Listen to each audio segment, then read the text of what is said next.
குமரி மாவட்டம் நாகர்கோவில் அருகே செம்மண் கடத்தலில் ஈடுபடும் நபர்கள் மீது நடவடிக்கை எடுக்க கோரி காவல் கண்காணிப்பாளர் அலுவலகத்தில் புகார் மனு அளிக்கப்பட்டுள்ளது.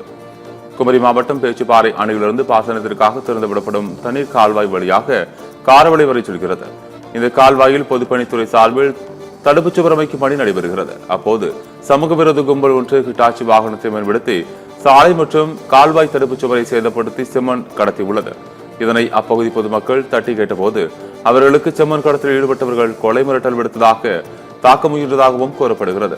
இது தொடர்பாக பழவடியைச் சேர்ந்த வழக்கறிஞர் சிவகோடீஸ்வரன் என்பவர் மாவட்ட ஆட்சியர், காவல் கண்காணிப்பாளர் மற்றும் ராஜமங்கலம் காவல் நிலையத்தில் புகார் அளித்துள்ளார். எங்கள் வார்டு 45 வார்டு கவுன்சிலர் சதீஷ் தலைமையில் ஒரு 5 பேர் சேர்ந்து இந்த மண்ணெல்லாம் எடுத்திருக்காங்க. கிட்டத்தட்ட 1000 லோடுக்கு மேலே செம்மண்ணெல்லாம் அங்கேருந்து கடத்திருக்காங்க. எடுத்து ஒரு தனிப்பட்ட ஒரு நபருடைய ஒரு லேண்டுக்குள்ளே கொண்டு எல்லாம் டம்ப் பண்ணி வச்சுருக்காங்க.